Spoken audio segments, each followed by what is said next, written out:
the petition was deemed inadmissible as it requests Parliament to perform a function outside its mandate. Are there any notices of motions?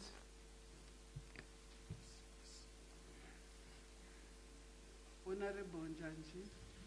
Thank you, Madam Speaker. I rise today to give notice of motion that tomorrow this House considers and adopts the report of Portfolio Committee on Local Government, Public Works, National Housing on a petition from the Young Planners Network on regulating the profession of regional and urban planning through the enactment of a Professional Planners Act. So I submit.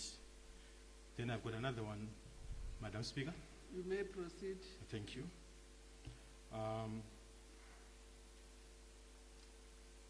move the motion. The notice of motion that this House considers and adopts the report of Portfolio Committee on Local Government, Public Works and National Housing on a petition from the Mashonaland West Business Association and the Provincial Councils and Administration Bill for tomorrow. So I submit.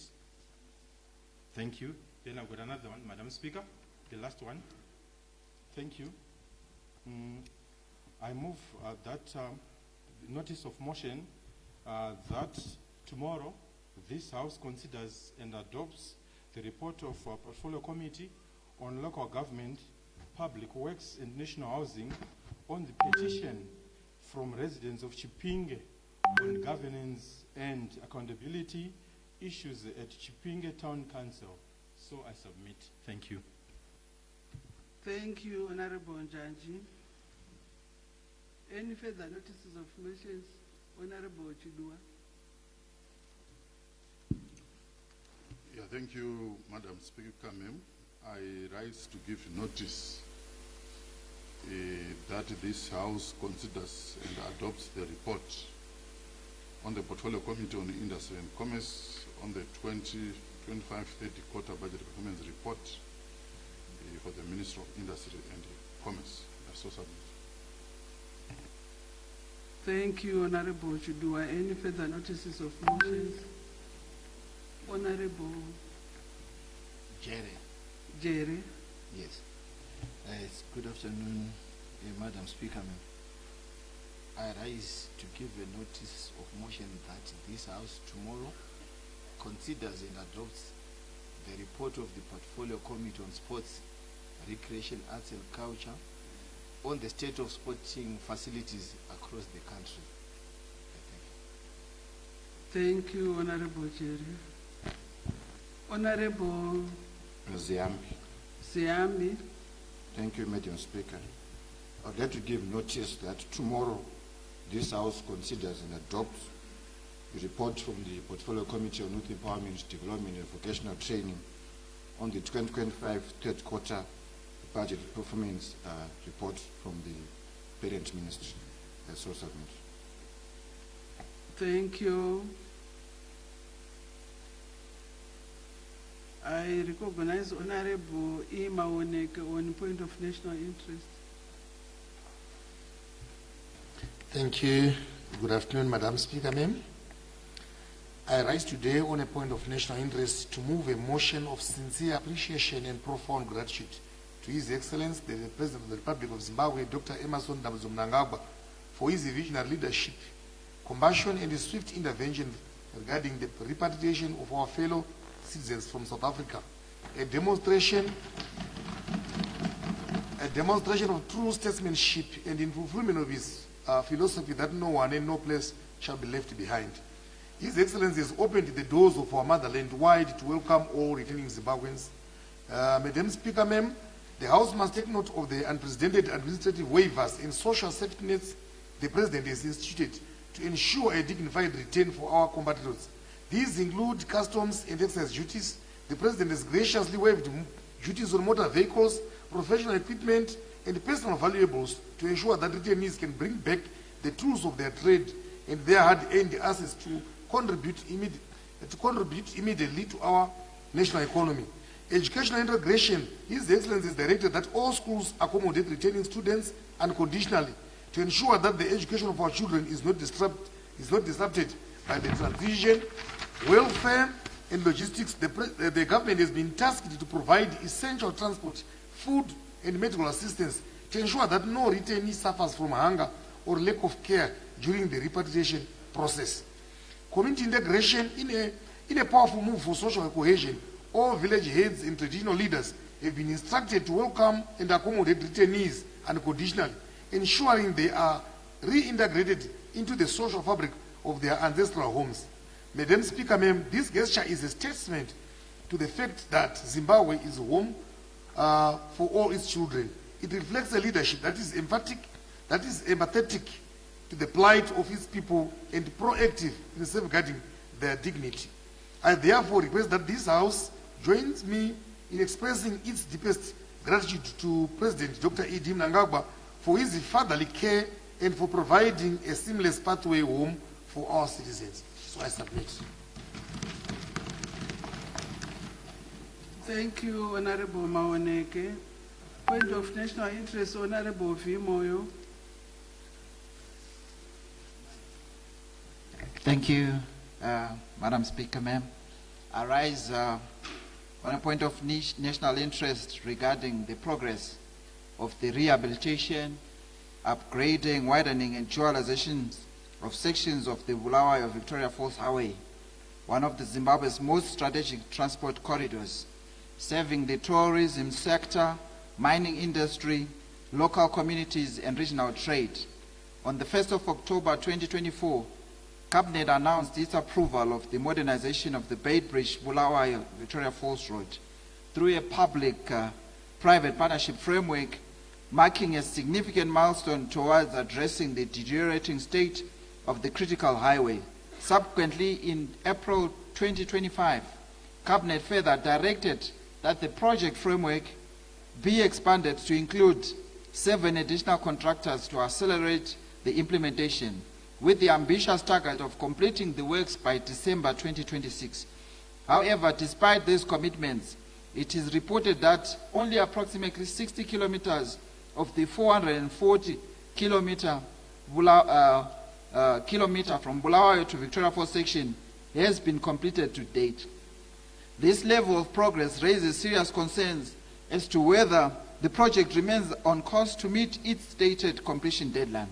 Madam Speaker, ma'am, we now have less than 4 months before the onset of the rainy season.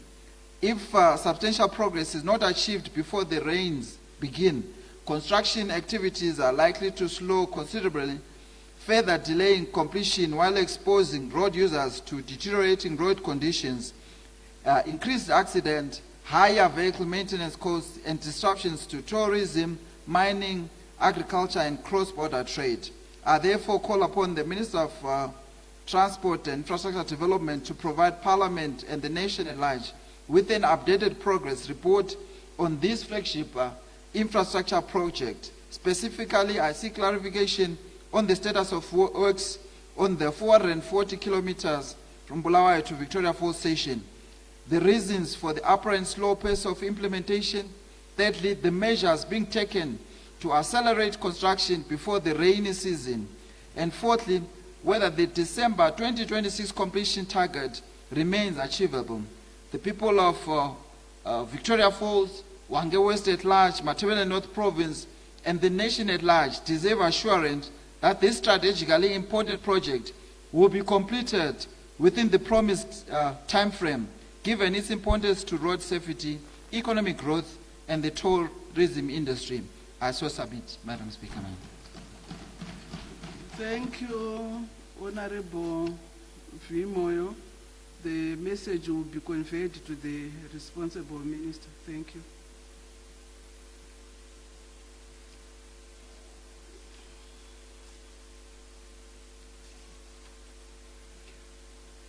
Honorable Government Chief Whip.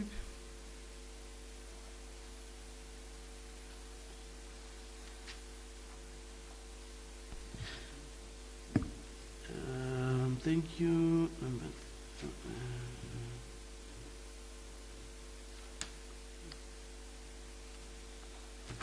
Madam Speaker, I move that orders number 1 to 2 be stood over until order number 3 has been disposed of. Who seconds? I second, Madam Speaker. Is there any objection?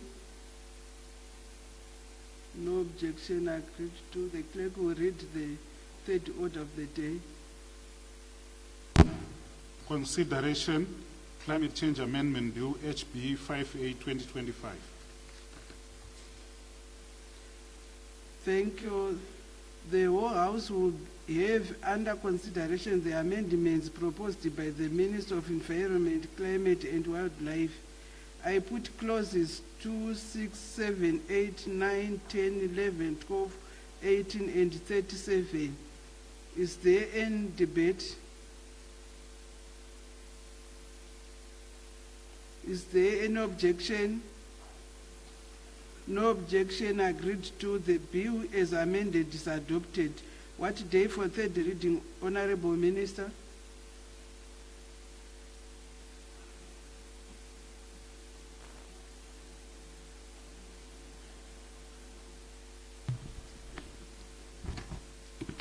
Madam Speaker, ma'am,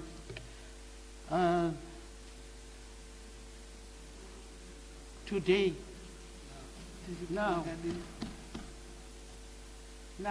Madam Speaker.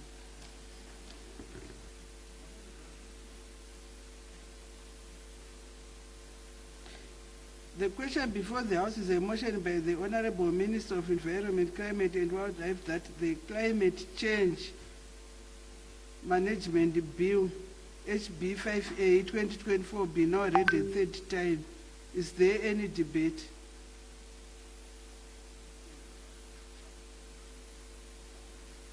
I just wanted you to guide us, Madam Speaker, whether we were not supposed to go for the committee again, maybe just to clarify, so that we know the amendments. So you can guide us.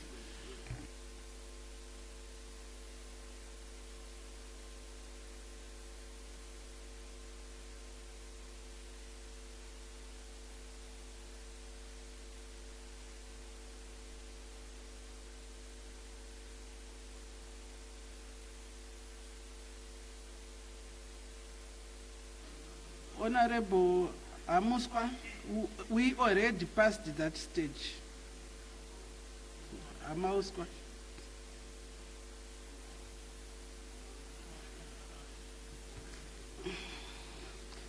I put the question that the Climate Change Management Bill HB 58 2025 be now read a third time. Those of that opinion who say aye. Those of the contra opinion who say no.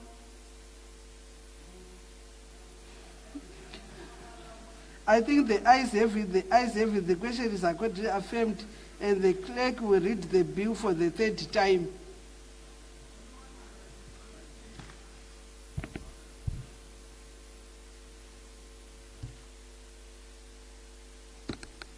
Climate Change Amendment Bill HB 58 2025. Thank you.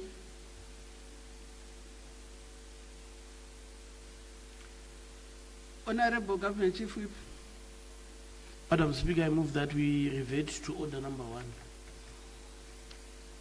Who seconds? I second, Madam Speaker. The clerk will read the first order of the day. Second reading, Biological and Toxic Weapons Crimes Bill HB 9 2025. The question before the House is a motion by Honorable Minister of Defense that the Biological and Toxic Weapons Crimes Bill HB 9 2025 be now read a second time. Is there any debate?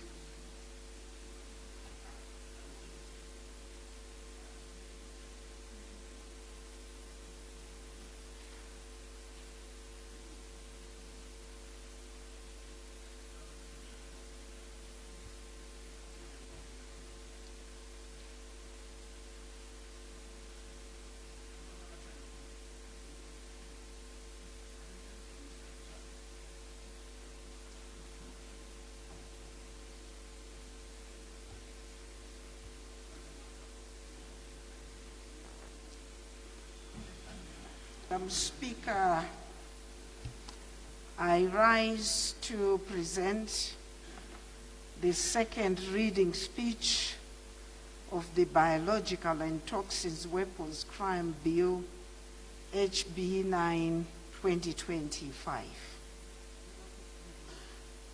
This bill presents a historic opportunity for Zimbabwe to fully domesticate and give legal effect to the Biological Weapons Convention, BWC, of 10 April 1972, to which Zimbabwe acceded to on 5 November 1990.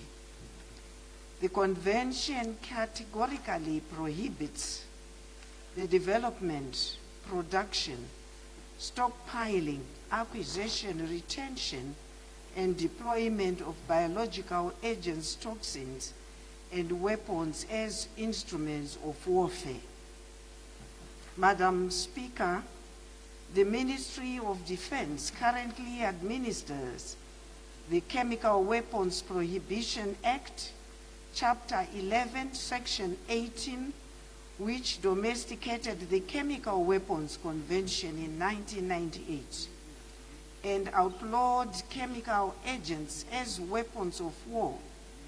And given the deep technical and legal commonalities between these two regimes, this bill seeks to harmonize our national oversight.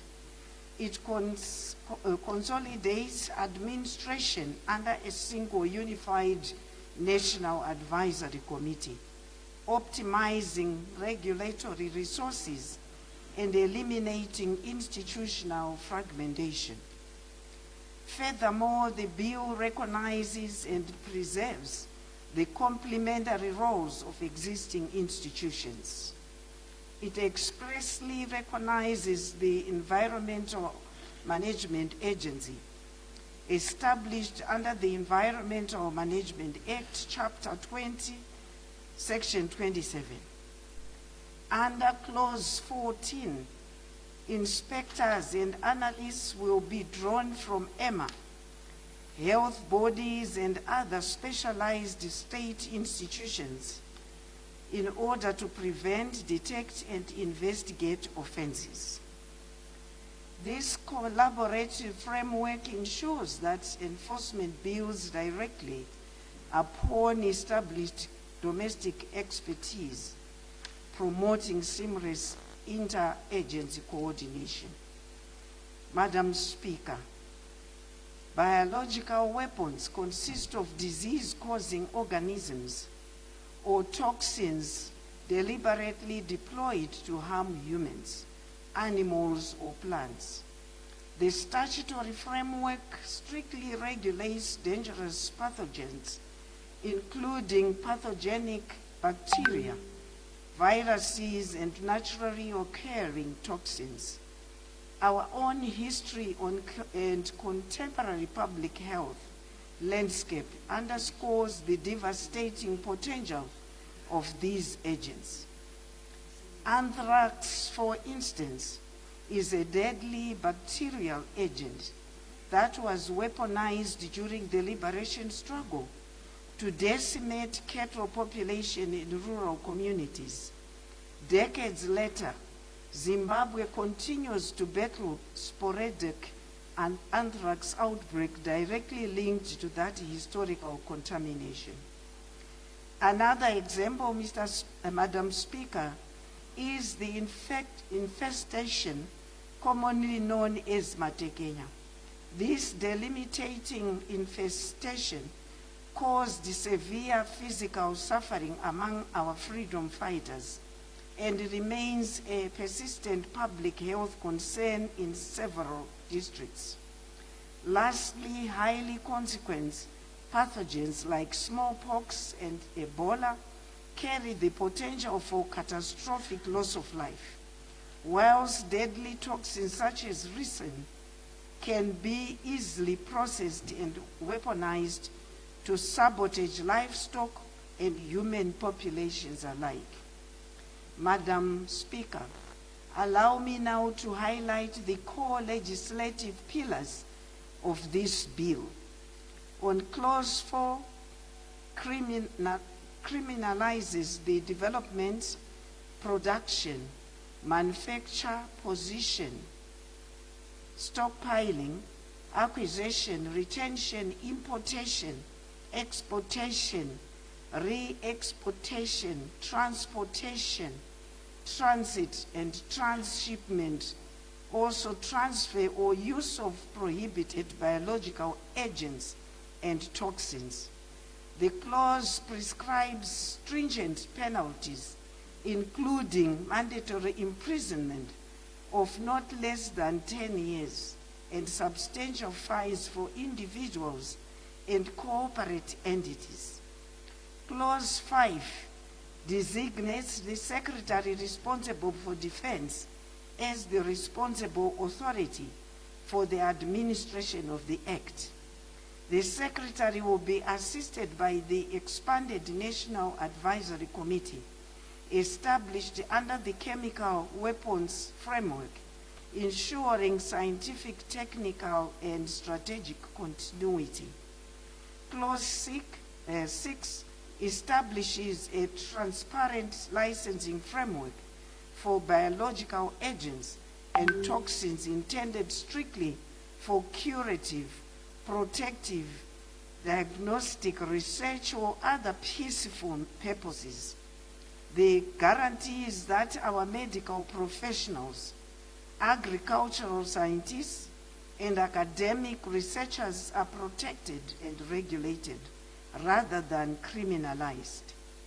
Clause 18 provides for the extraterritorial application of the Act, enabling Zimbabwean courts to exercise jurisdiction over specified offenses committed outside Zimbabwe, where at the time of the alleged offense, the person was a citizen or domiciled in Zimbabwe or was otherwise amenable to the jurisdiction of Zimbabwe. Clause 26 introduces consequential amendments to the Chemical Weapons Prohibition Act, Chapter 11, Section 18. These amendments will broaden the mandate of the National Advisory Committee to include oversight of biological agents and toxins.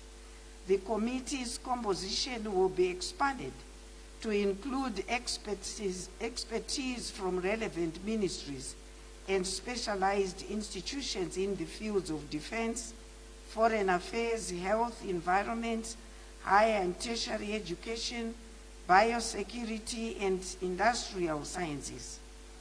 Madam Speaker, the enactment of this bill will anchor 4 critical national benefits. First, global cooperation.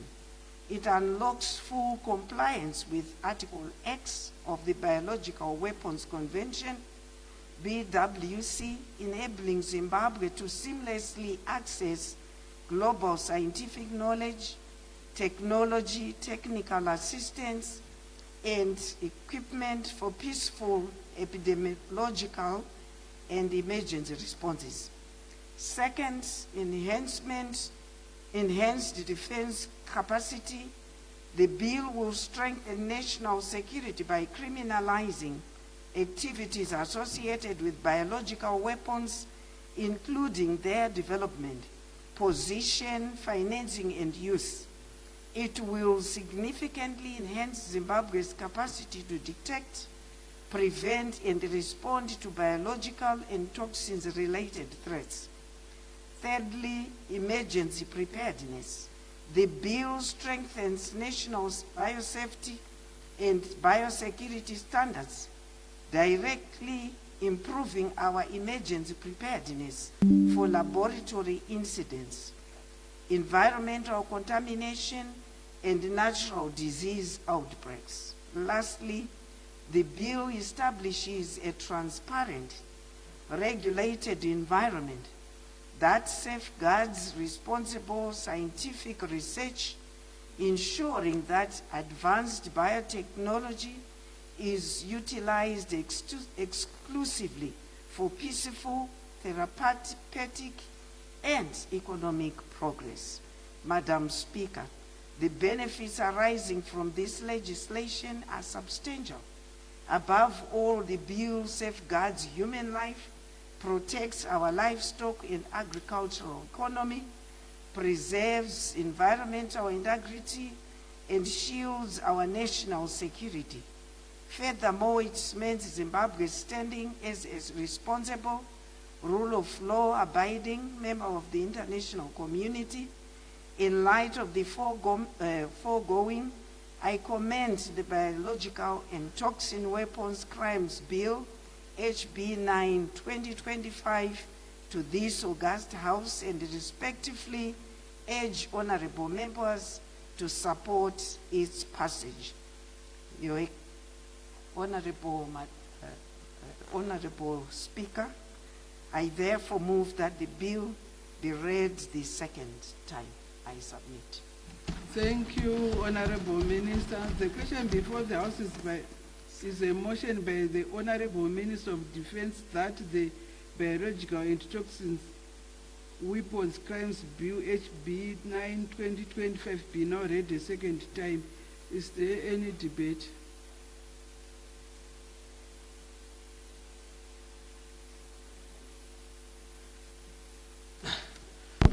Thank you once again. Afternoon, Madam Speaker. Good afternoon. I rise to share a report for the Joint Portfolio Committee on Defense, Home Affairs, Security Services, and War Veterans Affairs, Youth Empowerment, Development, and Vocational Training, and thematic on peace and security, on the Biological and Toxins Weapons Crime Bill, HB 9, 2025.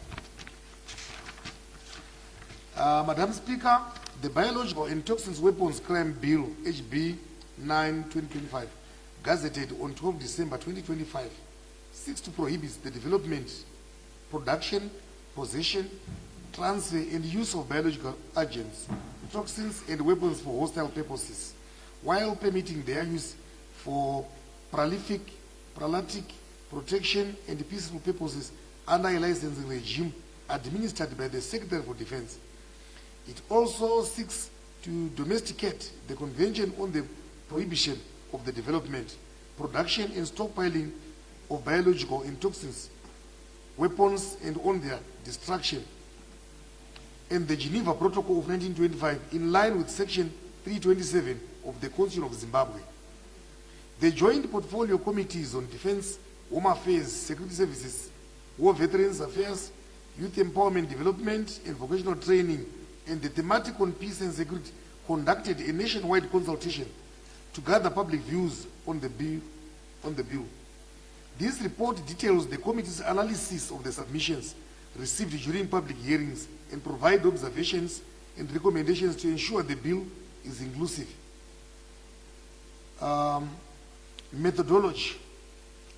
On the 19th of February 2026, the Joint Portfolio Committees on Defense, Home Affairs, Security Services, and War Veterans Affairs, Youth Empowerment, Development, and Vocational Training, and the Peace and Security convened a half-day workshop aimed at capacitating members of Parliament with a comprehensive understanding of the provisions contained in the Biological and Toxins and Weapons Crime Bill, HB 9, 2025. The workshop was attended by key stakeholders, including officials from the Ministry of Defense. In compliance with Section 141 of the Constitution of Zimbabwe, the Joint Committees conducted public hearings across the country's 10 provinces to facilitate public participation in the legislative process. The Joint Committees deployed 2 teams to conduct public hearings from 9 to 13 March 2026, covering 10 provinces. Team A covered Gweru, Blawayo, Cholocho, Plamdi, and Kadoma, whilst Team B covered Harare, Marondra, Masvingo, Mutare, and Bindura. The committee also reviewed written submissions from various stakeholders, including members of the public, legal experts, civil society organizations, and representatives from relevant government ministries. The consultation process ensured that the views of the citizens from diverse geographical and social backgrounds were captured and considered.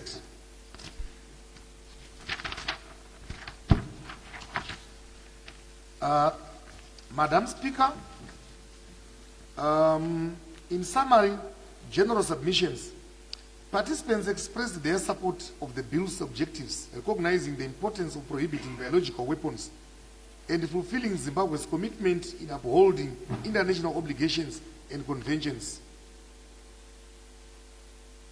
Key submissions on specific clauses. Clause number 4, offenses in relation to biological agents, toxins or weapons. Participants across all provinces welcomed the provisions of this clause. They emphasized that the production of biological agents, toxins and weapons was justified on the grounds that their use posed a real threat to humanity. They also indicated that such weapons could spread uncontrollably, inflict mass casualties, and destabilize societies far beyond the intended targets. Unlike conventional arms, biological agents had the potential to cause long-term environmental damage and undermine global health security. Some participants indicated that this prohibition was not only a matter of law, but also of ethical duty, as it safeguarded humanity from catastrophic risks and promoted trust and cooperation among states.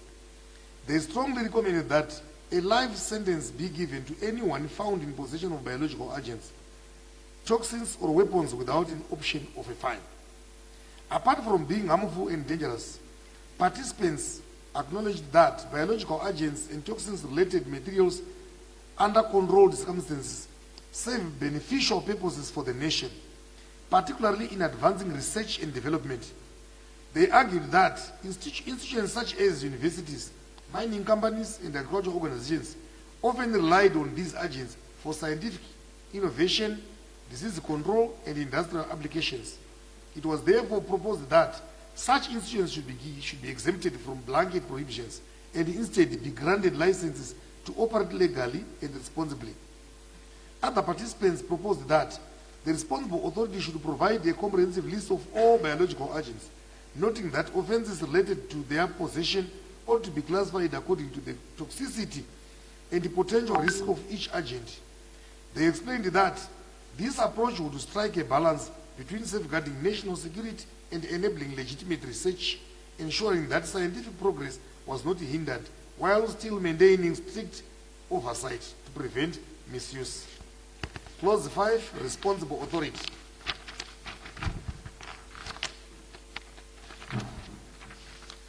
Stakeholders supported the designation of the sector of defense as the responsible authority under this bill because of the unique role the office holds in safeguarding national security.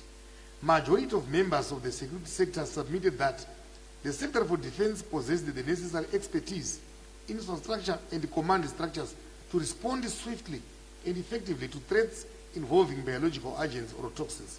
It was highlighted that such crimes required coordination across military, intelligence, and scientific domains, and the sector of defense was the best positioned to integrate these efforts under a unified strategy. They further argued that entrusting this responsibility to the sector of defense and ensured accountability at the highest level of government, while also reinforcing the seriousness with which the state regarded violations of the prohibition on biological and toxins weapons. They supported this provision and argued that it will help to ensure clarity of authority, streamline decision-making, and strengthen the nation's capacity to prevent, investigate, and prosecute such grave offenses. Clause 5.2, National Authority Advisory Committee. Participants called for the inclusion of specialists from ministries of mines and mining development, higher education, higher intentional education, lands, agriculture, water, fisheries, and rural development, so as to provide a comprehensive framework for addressing the complex challenges posed by biological and toxins weapons.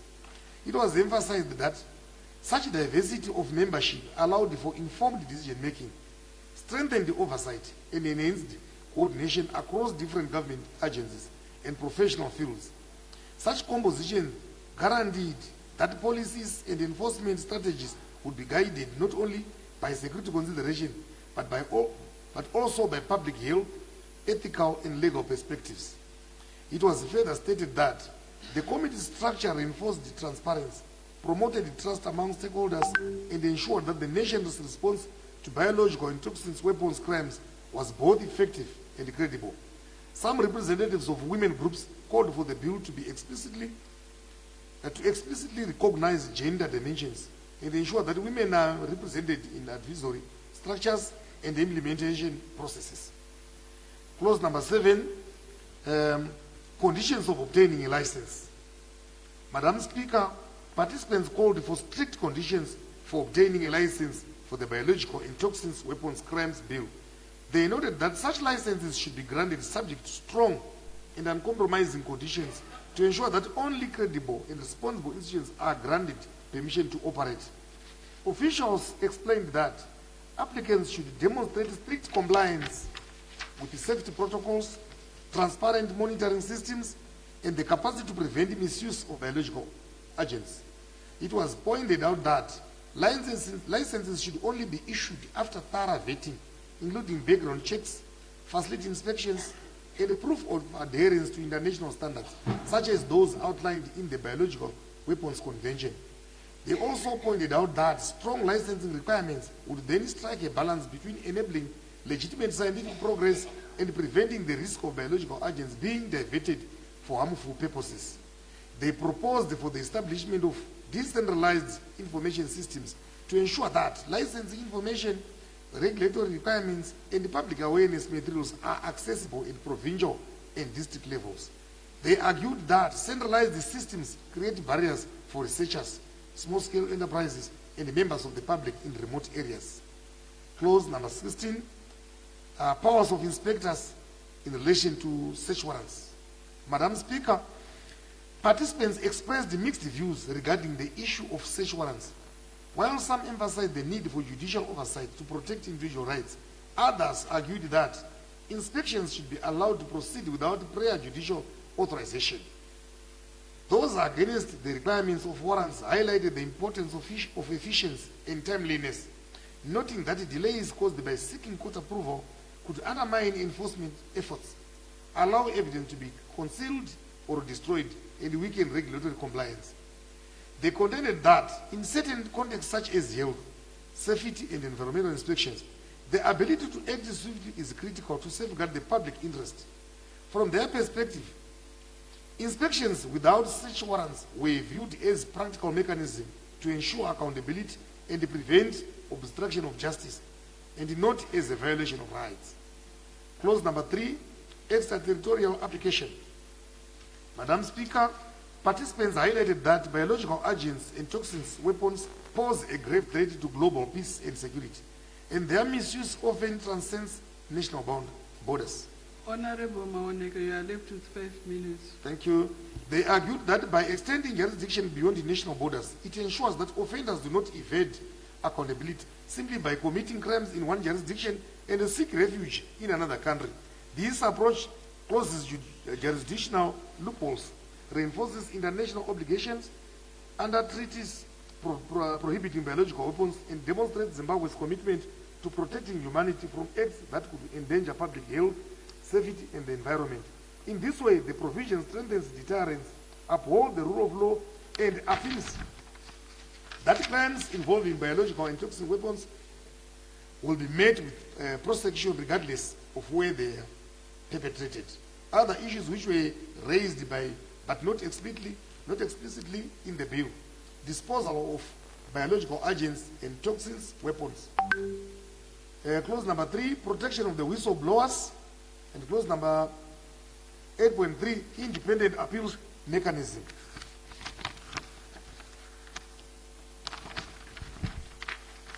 Observations. Madam Speaker, the committee made the following observations.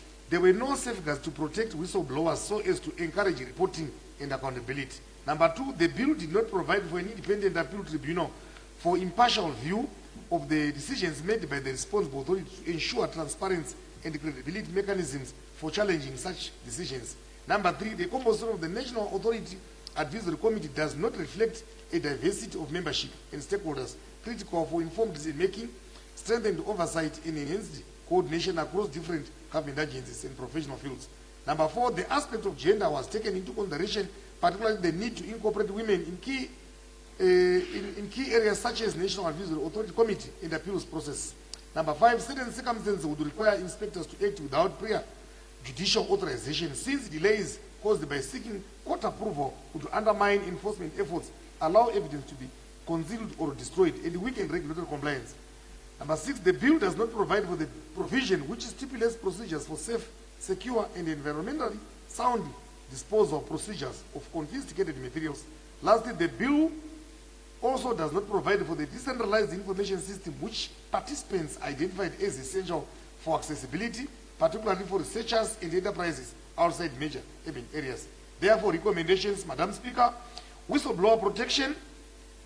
The bill should include explicit provision for safeguarding whistleblowers who report biological and toxins, weapons-related offenses. This should include legal immunity from retaliation, confidentiality guarantees, and structured incentives such as financial rewards or career protection to encourage reporting and enhance accountability.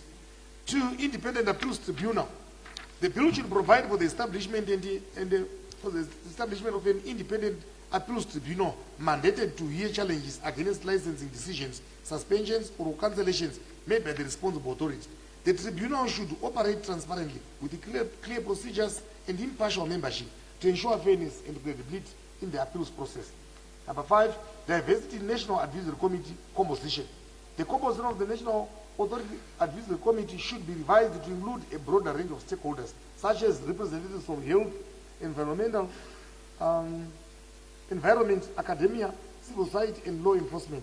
This diversity will strengthen oversight, improve decision-making, and enhance coordination across government agencies. Gender representation. The bill should incorporate gender-responsive provisions to ensure equitable representation of women in key structures, including National Advisory Committee, Authority Committee, and appeals process. This will address existing gender gaps, promote inclusivity, and align the bill with constitutional and international commitments to gender equality. Number 5, powers of inspections. Inspectors should be allowed to act without prior judicial authorization in certain circumstances where delays could compromise enforcement, while also embedding safeguards to prevent abuse of power. All biological weapons and arms should be kept within registered, regulated, and controlled premises in order to prevent misuse. The Biological and Toxins and Weapons Crimes Bill represents an important step in fulfilling Zimbabwe's international obligations and strengthening national security against the threats of biological weapons. The nationwide public hearings demonstrate broad support for the bill's objectives and recognition of the importance of regulating biological agents and toxins. However, the bill must be refined to address gaps identified by members of the public, including clarity on search warrants, protection of whistleblowers, gender inclusivity, appropriate composition of regulatory structures, safe disposal of biological materials, and decentralization of information systems. The recommendation in this report seeks to ensure that the final legislation not only implements international conventions effectively, but does so in a manner that respects constitutional rights, protects vulnerable populations, engages relevant sectors, and provides for transparent and accessible administrative processes. The committee urges Parliament to adopt these recommendations to create a robust, inclusive, and constitutionally sound legal framework that protects Zimbabwe from biological weapons threats while promoting peaceful scientific research and development. So I submit. Thank you, Madam Speaker. Thank you, Honorable MAWONEKE. Is there any further debate? Yes, Madam Chair. Madam Speaker. Honorable Madziwanyika. Thank you, Madam Speaker. Madam Speaker, let me give my voice on this very, very important bill, which is the biological weapons and toxins bill. What this bill seeks to do, Madam Speaker, is to criminalize the use of biological weapons without authority or without a license. Generally, Madam Speaker, what is a biological weapon? I think that is the fundamental starting point for all members to understand. What is a biological weapon? Biology talks about living organisms, biology by nature. So whenever we're talking about the biological weapon, we are now saying there is now the use of living organisms for harmful purposes, because it becomes now a weapon. So these weapons, these living organisms, can be used to harm humans. We are now saying there is now the use of living organisms for harmful purposes, where individuals, animals, and plants are harmed by biological weapons. What this can be used to harm humans. We are now saying there is now the use of living organisms for harmful purposes, where individuals, animals, and plants are harmed by biological weapons. What this can be used to harm. We are now saying there is now the use of living organisms for harmful purposes, where examples are animals that are plagued by biological weapons. What can be used to harm the land. We are now saying there is now the use of living organisms for harmful purposes, where examples are animals that are plagued by biological weapons. What can be used to harm the land. Only we are now saying there is no which can be used for someone can use virus examples are animals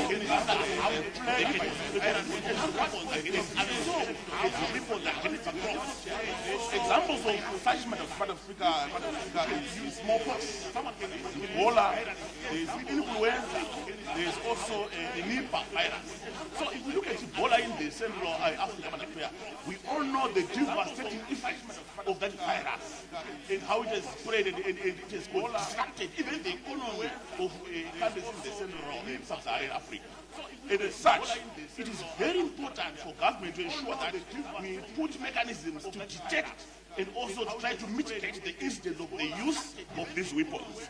Madam Speaker, there's also what you call the fungi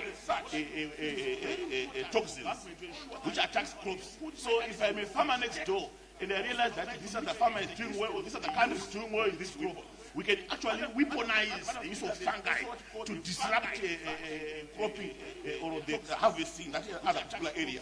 In that regard, there is need for government to put legislation to try to ensure that we safeguard our nation against such acts of bigotry. Madam Chair, there are also toxins. Let me give you examples. There's what you call botulinum. That fungi, that toxin causes quick paralysis in both humans and animals. So, if you look at a whole range of these viruses, bacteria, if you look at all these fungi and toxins, if they are not regulated, they can cause a serious catastrophe on the economy of a country. They can cause serious disruption in the manner in which men live, in our population, our health, and affects demography and all other spheres of our economy and the general life.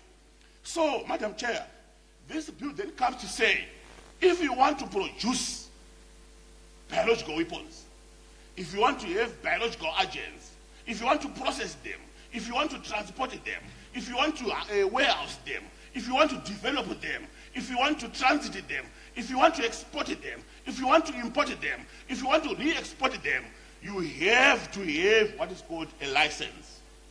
And that license, you can get that license from the Secretary for in the Ministry of Defense. So, generally, Madam Speaker, this is the gist of the bill. So what we're saying is, the bill is not bad in principle. The bill is good in principle because it is intended to protect the citizens of this country. It is intended to protect the animals of this country. It is intended to protect the flora and fauna of this country from these harmful toxins that can be weaponized against our people. And it's not an isolated case, Madam Speaker, this bill. It's not isolated because there are conventions which have been held in the international fora to say we should ban these biological weapons. Actually, we are behind in terms of ratifying, in terms of domesticating these treaties. This is a fundamental way of domesticating a treaty that we have ratified. So as such, we will let Madam Speaker, this is a bill that is important for both, for all people, because it is actually intended to protect the security of Zimbabweans. Madam Chair, I'm only worried about one thing. This bill doesn't have a schedule of these bacteria. I may be holding a bacteria, or I may be developing a bacteria unknowingly that this is a bacteria which is censored by this bill. So I suggest the Honorable Minister should go back and try to insert a schedule at the back to say we are having this schedule, these are the list of bacteria that needs licensing. People, we are not prophets. Some of us don't know. You may be an individual who are just working, carrying some of these things without knowledge. And as such, you may be penalized unknowingly. So to remove ambiguity at all levels across the populace of Zimbabwe, I recommend that the Honorable Minister go and try to insert that schedule outlining the list of bacterial toxins, the list of viral weapons, the list of fungi weapons, the list of all toxins that are actually prohibited under this, so that we remove that vagueness that may affect other people. But by and large, Madam Speaker, I fully support the bill. I don't have any reservations against it. I thank you. Thank you, Honorable Mazwanyika. Any further debate? Honorable Mashayamombe. Please proceed. Thank you, Madam Speaker, ma'am. I stood before you to support the Joint Committee findings on the Biological and Toxic Weapons Bill, HB 9 of 2025. Biological Weapon Convention, BWC, prohibits the development, production, stockpiling of biological and toxic weapons and their destruction. It is a United Nations Convention treaty which was signed in 1972 and actioned in 1975. Madam Speaker, ma'am, the convention prohibits states parties from developing, producing, stockpiling, or otherwise acquiring microbial or other biological agencies or toxic weapons, and in quantities that have no justification of protective or other peaceful purposes. Weapons, equipment, or delivering vehicles designed to use such agents or toxics for hostile purposes or in armed conflicts. Transferring or assisting, encouraging or inducing anyone, state or non-state actor, to manufacture or acquire the above. Zimbabwe became part of this convention on the 5th of November 1990. Madam Speaker, ma'am, up to now, we have got many questions unanswered on COVID-19 pandemic. Whether it was a natural disease or a chemical weapon between countries. Of recent, Madam Speaker, ma'am, we lost a substantive quantity of fish in Lake Chivero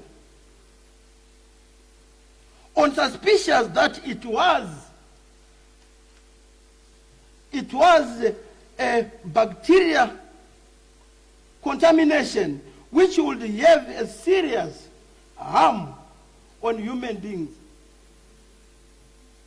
I therefore support the bill and support the findings of the committee. On that, we prohibit the development, production, acquisition, stockpiling of biological or toxic weapons. To ban, transfer, transmit, transshipment of biological agents with weapon intent. Prohibit or assist financially or harboring any person or entity engaging in prohibiting activities. It is of paramount importance because the bill has indicated that the Secretary for Defense will be the custodian. And the committee in support, it is paramount important that the Secretary for Defense should be the custodian of this bill and the responsible authority to preside over it. So I submit, Madam Speaker. Thank you. Any further debate? Honorable Chudua.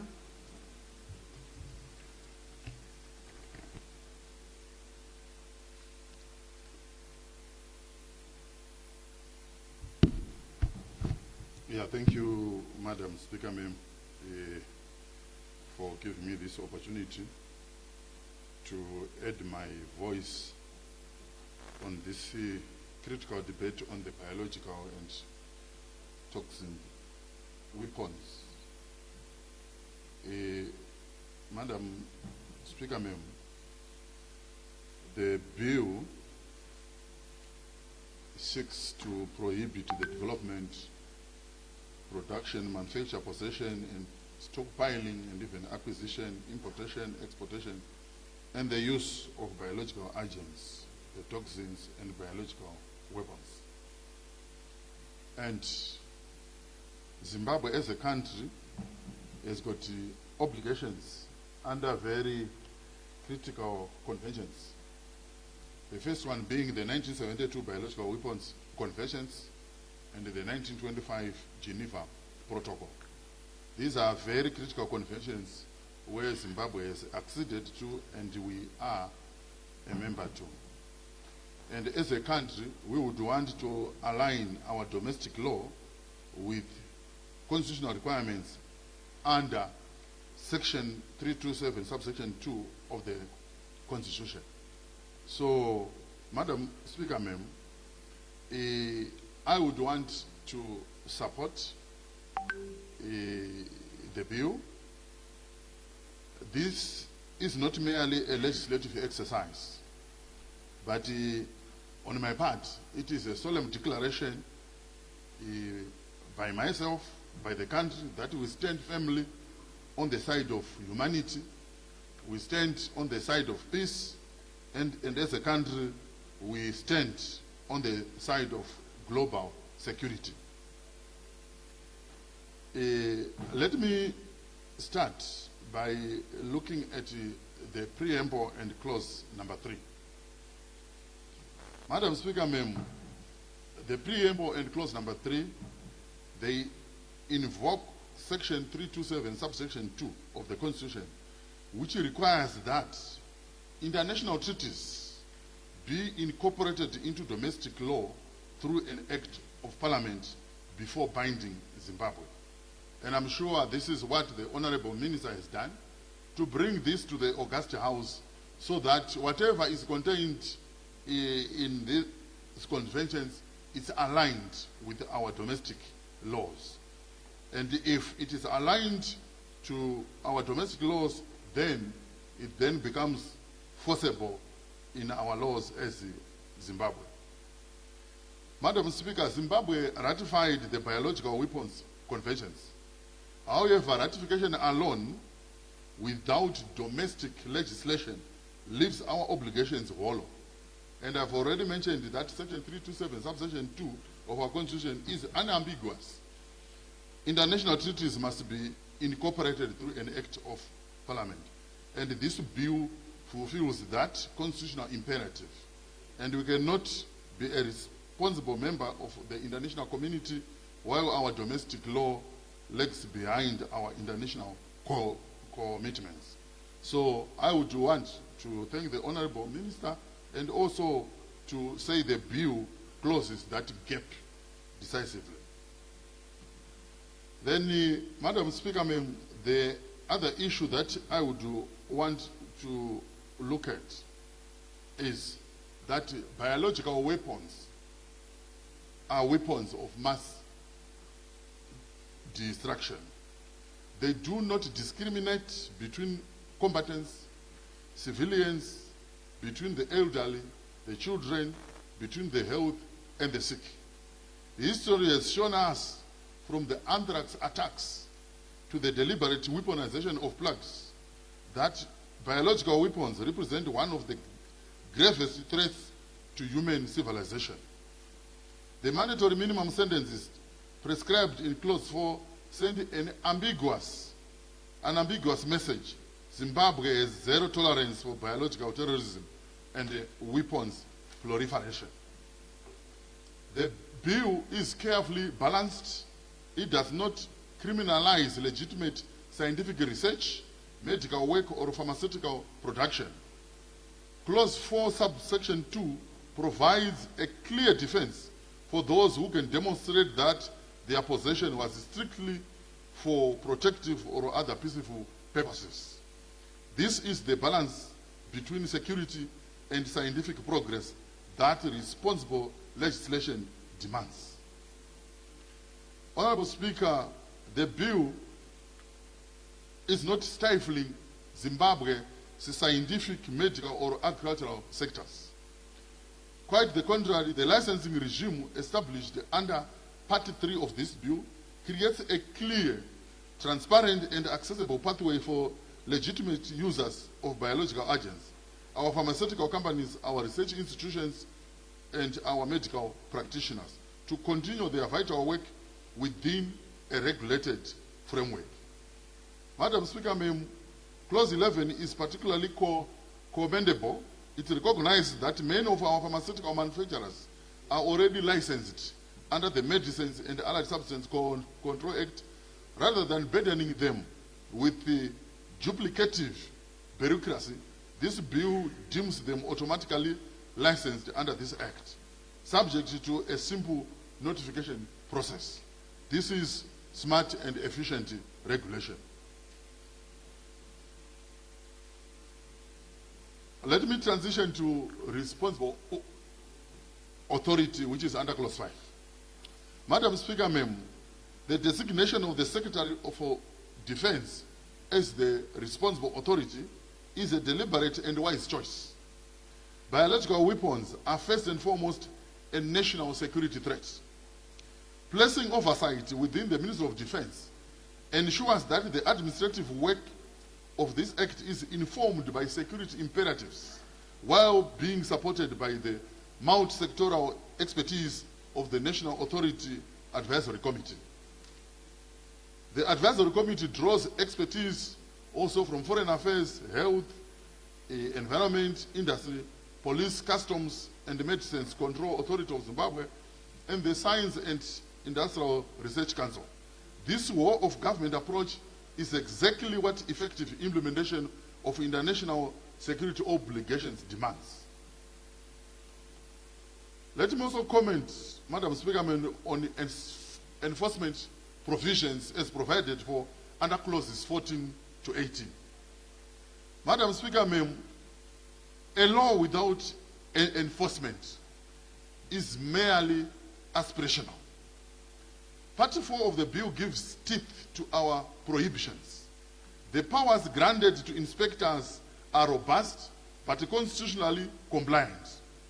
Entry without a warrant is only permitted in circumstances already recognized under the Criminal Procedures and Evidence Act, where consent is given, or where the agency of the situation demands immediate action.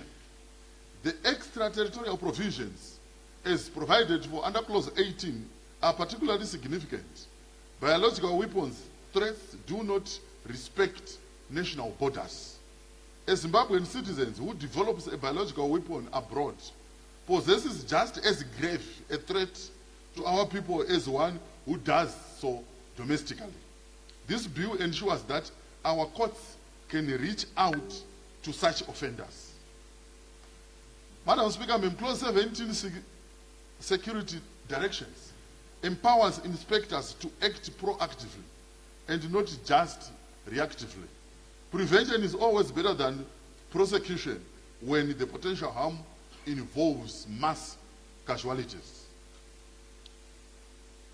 Madam Speaker, let me also comment on information, confidentiality, and evidence as provided for in clauses 19 to 21. Madam Speaker, ma'am, effective regulation requires information. Clause 19 ensures that the responsible authority has access to the data necessary to monitor compliance. But this may be balanced with the protection of legitimate commercial and scientific confidentiality. Clause 20 strikes that balance. Information shared with authorities is protected, except where disclosure is required for enforcement, for public safety, or by court order. And Clause 21 addresses a critical practical challenge in prosecuting biological weapons offenses, the technical complexity of the evidence. By making analyst certificates prima facie admissible, the bill enables efficient prosecution without compromising the rights of the accused, who remain the right to challenge the analyst's findings. Then on appeals and regulations, Honorable Speaker, ma'am, the bill is not a blunt instrument. Clause 22 ensures that any person aggrieved by licensing decision, whether a refusal, a cancellation, or an amendment, has a clear right of appeal. The 30-day determination period extended to 60 days with further submissions ensures timely resolutions. And whether the minister fails to act, the Administrative Justice Act provides recourse to the High Court. And this is the rule of law in practice. Madam Speaker, ma'am,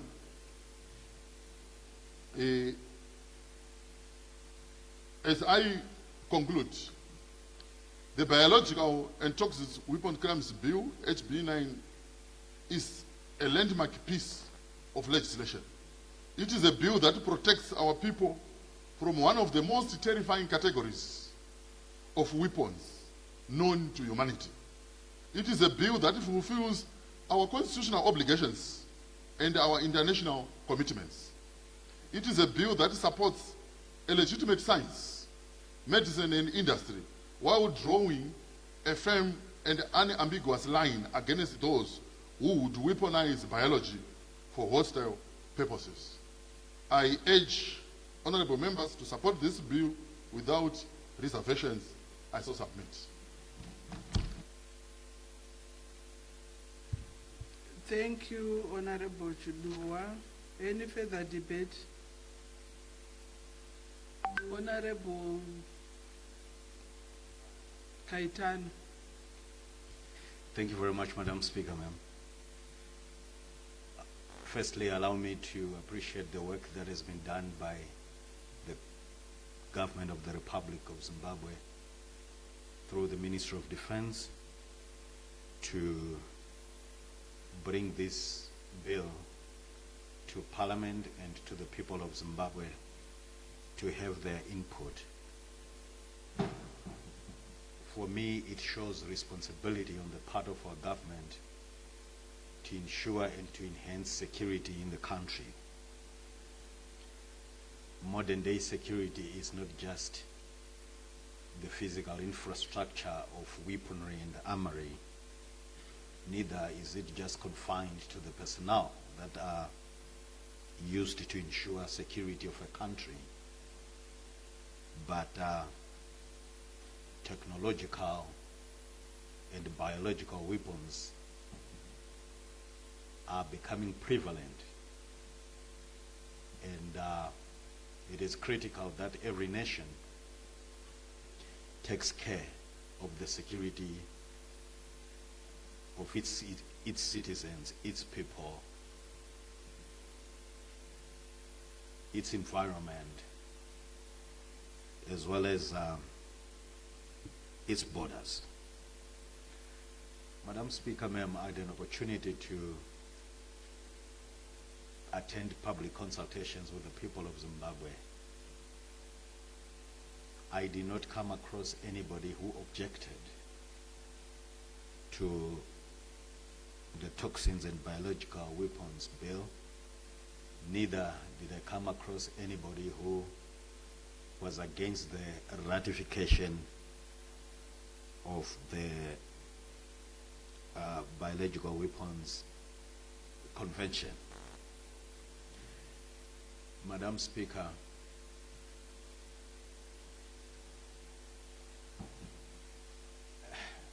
biological weapons, if not regulated,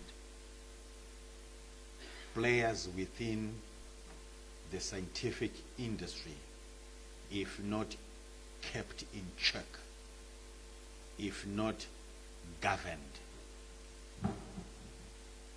they are not able to self-regulate themselves. There is a high chance of misuse of any biological activities to the detriment of national security. I therefore greatly support the need to license, the need to regulate any activities that have to do with biological weapons and toxins.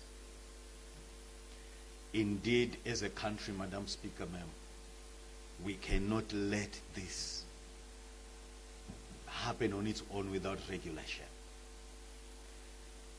Because if left unchecked, biological weapons can be harmful to public health. Up to now, Madam Speaker, ma'am, the world is still battling with some theory that says COVID-19 was a result of laboratory activities. During that time, Madam Speaker, ma'am, the world was in shock, the world was in fear, and unfortunately people died en masse.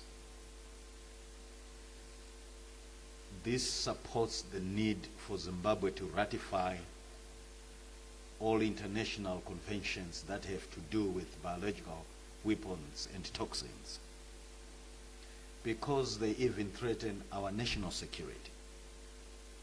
They will threaten our food security, the security of our agricultural activities.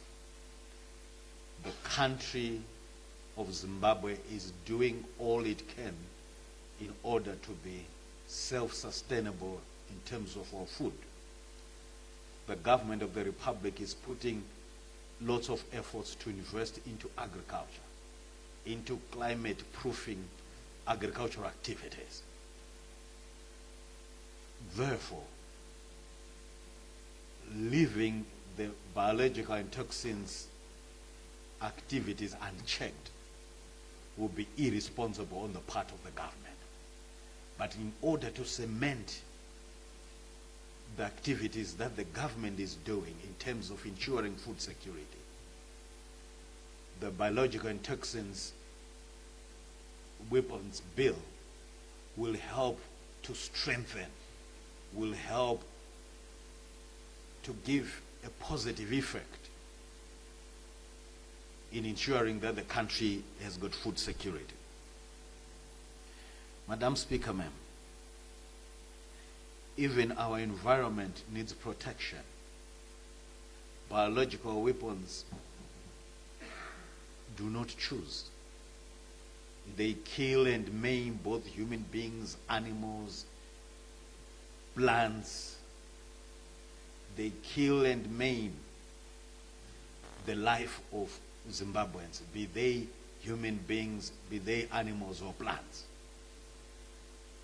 So I stand up today supporting this bill, echoing the sentiments of the people of Zimbabwe, that indeed this bill has to be enacted.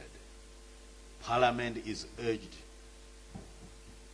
to facilitate the passage of this bill in order to protect our country from biological harm into our public health, into our environment, into our agriculture, and indeed the security architect.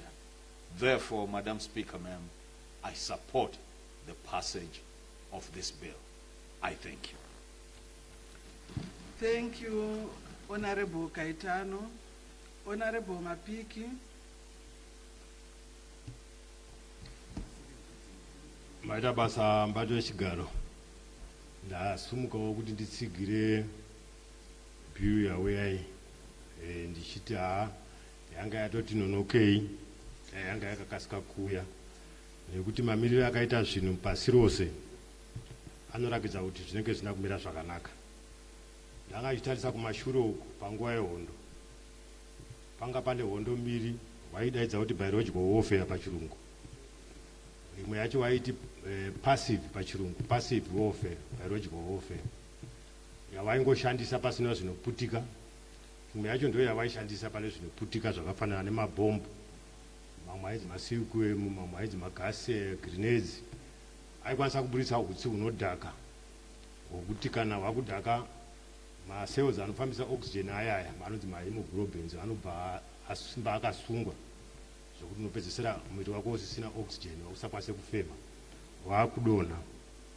Saka nemanapambombu ayo ndiye akashandiswa zvakati simbei. Mamwe acho aitokwanisa kukwatura maganda.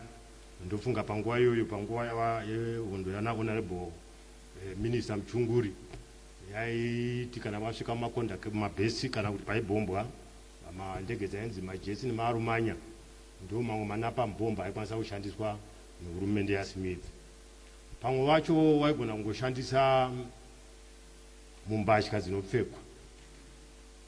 Zvikutotityisisawo futi Honorable Minister kuti panofanira kunge pana madetector nekuti tikaona madzingirwo ari kuitwa mhuri yedu South Africa panguva yehondo mbatya dzakawanda dzemajini nemasuper pro dzaibva kunyika dzakafanana naSouth Africa dzichiuya nepagona rezhowa apa zvokuti makomrades akawanda aipedzisira apfeka kana apfeka hembe dzinenge dzine mushonga iwoyo dzikangobatana nedikita mbichana munhu aibva atanga kunyunguduka.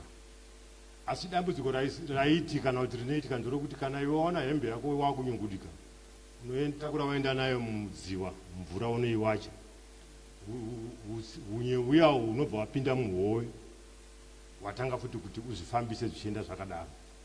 Kana takatarisa vakambotarisa hondo dzana Iran neIraq ma81 uku waishandisa futi mabiological warfare waita biological warfare waishandisa futi zvombo zvinotakura hutsi hunodhaka. Zvimwe zvaiva zvomunyanza zvimwe zvichiva zvomuchadenga vanhu vakawanda vakapera kufa. Kana tikadzokera kumashure uku Hiroshima neNagasaki vakakwanisa kuverenga history vanoziva kuti vanhu vakatora makore hutsi uyo vachikwanisa kuzvara vanhu vakaremara zvichingoenda zvakadaro. Asi muno muZimbabwe panofanira kunge pachibuda pachena. Honorable Minister, tine nyaya yepassive biological warfare iri kuuya nevanhu vari kuita mining. Tine nyaya yemercury. Mercury ukadzimara waipisa inoita hutsi weifema yoenda mumapapu yobva yanodzira mapapu aya zvokuti munhu panguva anokwanisa kudedera pakugara kwake akutanga kurasika njere akukwanisa kutadza kufema zvakanaka. Asi tinoishandisa pakubata gold. Totarisa futi kana nyange mamiri akaita ana cyanide. Iye zvino izvi kwane hunyanzvi ndichaziva kuti hunyanzvi here huri kuitwa kunyaya dzemining. Wakuita nyaya yavanoti heap leaching yavanoti gomo rese rinonyunguduka popera gold rosara rakadaro. Izvo zvikukanganisa nyangwe zvazvo mamiriro okunze okuti zvimwe zvacho zvakuzopedzera pane radiation zvimwe zvacho zvakunorowa futi ozone layer taakusimba taakunetsekana nenyaya yemvura. Saka ndaifunga kuti pabhiriyo inofanira kunge ichinatsa kuzviongorora zvinhu zvakafanana neizvozvo. Mercury inogona kuti vanhu vanopana gold inopinda mvura yomedzwa futi nehowe. Vanhu tobata howe tobva tadya futi howe dziya dzine mercury. Saka kurwara kwedu kunenge kwakuenderera mberi. Saka ndaifunga kuti rinofanira kunge richinyanya kutarisisa nyaya dzakafanana neizvozvo. Chimwe chandaifunga kuti bhiru ngaritarise Honorable Minister, Zimbabwe inogara iri nyika yevanhu vanopfuura nezvinhu zvavo kune dzimwe nyika dzavo asi mutemo iwoyo wasinawo.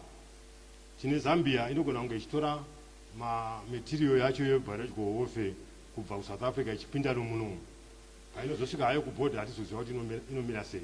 Asi ndikuti inini seZimbabwe kumabhodha ikoko tinenge takwanisa here kunge taisa mutemo wokuti unobata dzimwe nyika kuti dzisapfuure nezvinhu zvakadaro munyika medu. Ndaita research yandakaita nenyaya yekuwanda kwamadrugs.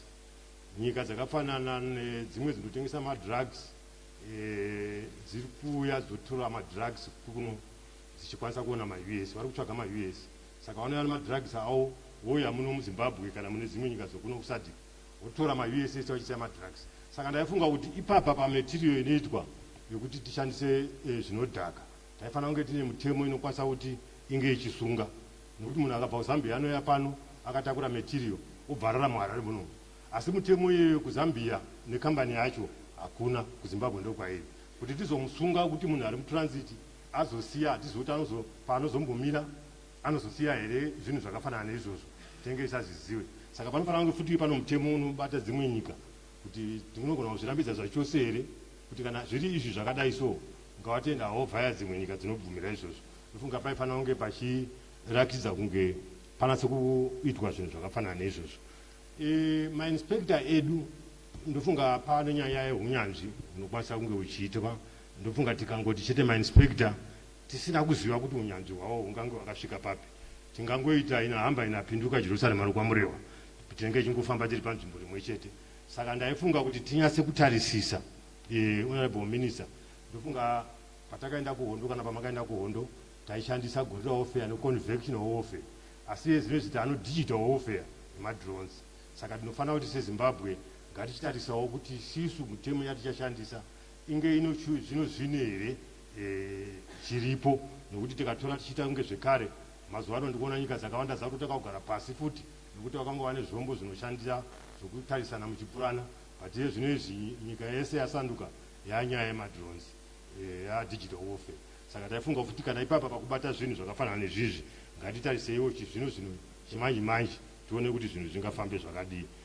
Ndinoda kutenda ndichiti ndatitsigira rakaratononoka nokuti zvinhu hazvina kutimirira mushe zvakanyanya kuno kusadhiki. Vabi vedu vari kufunga kuti vari kusekerera, havazi kusekerera, vari kutsvaga zvese zvokuti tiparadzwe. Saka isu tatoti aiwa ngaisimbe yakadaro maita basa mubato wechigaro. Tinotenda Honorable Mapiki. Honorable Pinduka. Thank you, Madam Speaker, ma'am, for giving me the opportunity to also add my voice to this very, very important debate that is before us on the biological weapons and toxins bill. Madam Speaker, ma'am, I rise to support this bill. Being a member of the Defense, Home Affairs, Security Services and the Veterans of the Liberation Struggle Committee that also participated in the public hearings that were done from the 9th to the 13th of March 2026. Madam Speaker, ma'am, the submissions from the public hearings were very clear that the people of Zimbabwe wishes that this bill be domesticated so that at the end of the day for public safety. And as this bill, Madam Speaker, the Biological Weapons and Toxins Bill, as it seeks to criminalize offenses related to the production, stockpiling, among others, of these biological weapons and toxins as well as agents. This bill, Madam Speaker, ma'am, is generally about the prevention of dangerous biological materials and even prevent its misuse. Based on the UN Biological Weapons Convention that of 1972, Madam Speaker, ma'am, Zimbabwe also deposited its instruments with respect to UN Biological Weapons Convention in November 1990. However, I would like to applaud His Excellency the President, Dr. Emerson Dambudzo Mnangagwa, and the Honorable Minister of Defense for bringing in this very important bill to domesticate the biological weapons, the toxins and agents. With that respect, Madam Speaker, ma'am, A lot has been said by other honorable members before me, but however, I would like to just point to 3 reasons why am I supporting this bill. Number 1, that is to say, for national security and public safety.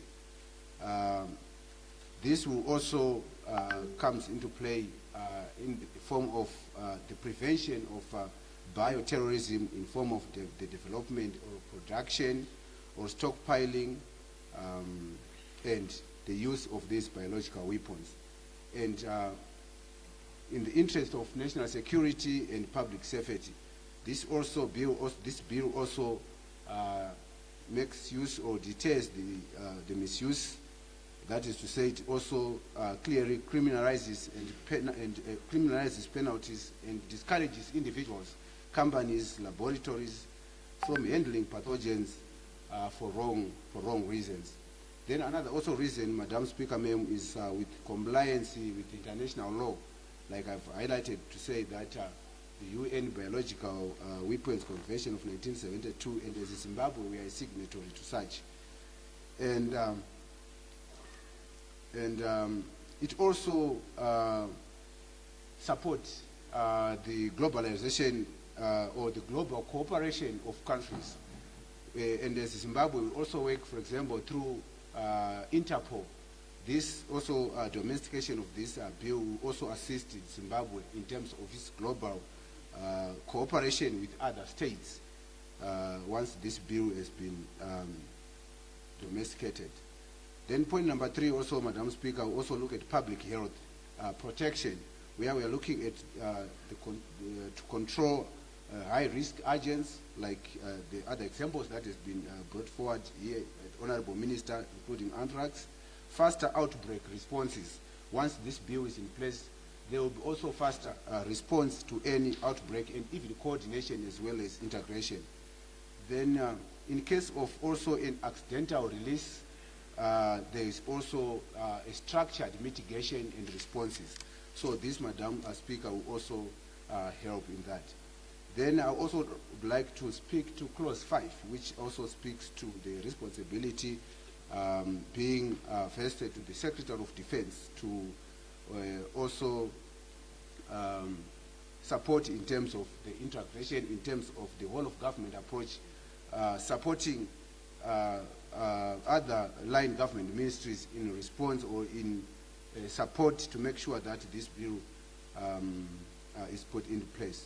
And as well on the advisory committee, I would also want to suggest that, Madam Speaker, university and research institutions be also included so that they also give timely inventions and even also new inventions and technologies can also be incorporated through the university and the research institutions with respect to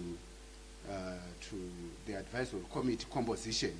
And lastly, Madam Speaker, on my recommendations, I would also like to suggest that as we approach the national budget formulation, I call upon the members of this august House to also support the Ministry of Defense with enough resources in terms of procurement of appropriate technologies and artificial intelligence systems to detect and also analyze the biological and toxic weapons, as well as support the border control systems and also trafficking, and as well capacitate the men and women, professionals also working around in the biological weapons and toxic or bacterial area, so that at the end of the day they remain relevant and they also be ready to acquaint themselves as far as public health protection is concerned. With these few remarks, Madam Speaker, I would like to submit and thank you. Thank you, Honorable Pinduka. Honorable Dance. maita basa mubato wechigaro nemukana wamandipawo kuti nditsigire uye ndiwedzere vatsvi pabhiri rataudzwa mumba muno.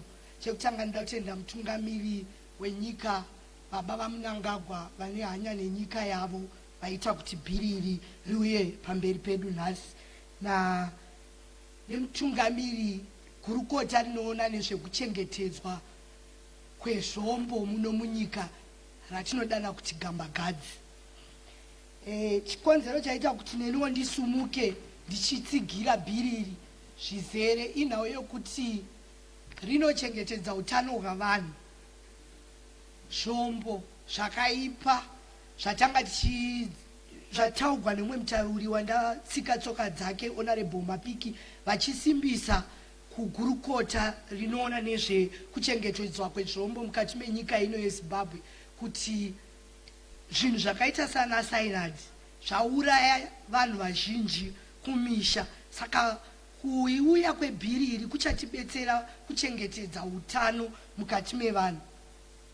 Mutemo uyu uchasimbaradza runyararo munyika muno medu meZimbabwe.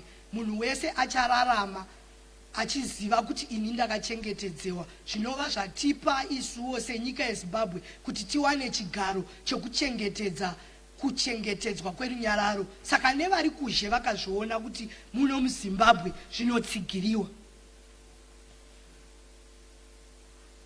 Zvinhu izvi zvakatendegwana pasi rino rose. Saka isu senyika yeZimbabwe tinokopa dhoiri rakanaka nokuti takaonawo kuti kune dzimwe nyika zvinoitika. Saka bhiri iri rakatikoshera. Mukupedzisira kwangu ndinoda kutsigira zvizere nokuti mutemo uyu uchasimbaradza kuchengetedzwa kwerunyararo, kuchengetedzwa kwemhuka, kuchengetedzwa kwezvirimwa uye inosimudzira kuchengetedzwa kwenyika. Naizvozvo ndinoda kutsigira bhiri iri riri pamberi pedu zvizere. Maita basa mubati wechigaro. Tinotenda Mazvita.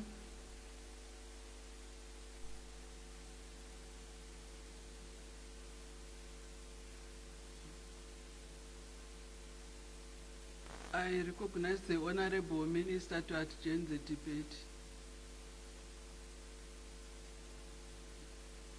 Madam Speaker, I move that the debate do now adjourn. Thank you, Honorable Minister. It has been moved that the debate be now adjourned. Is there any debate? I put the question that the debate be now adjourned. Those who are of that opinion will say aye. Those of the contrary opinion will say no. I think the ayes have it. The ayes have it. The question is accordingly affirmed and the debate is adjourned to what day, Honorable Minister? To Tuesday, the 14th. Thank you. Thank you.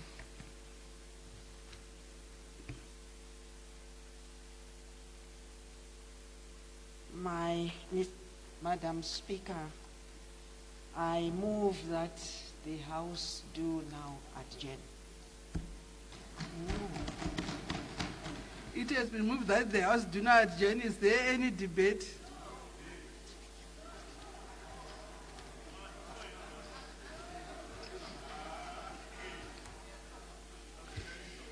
I put the question that the House do not adjourn. Those who have that opinion will say aye. Those of the contrary opinion will say no.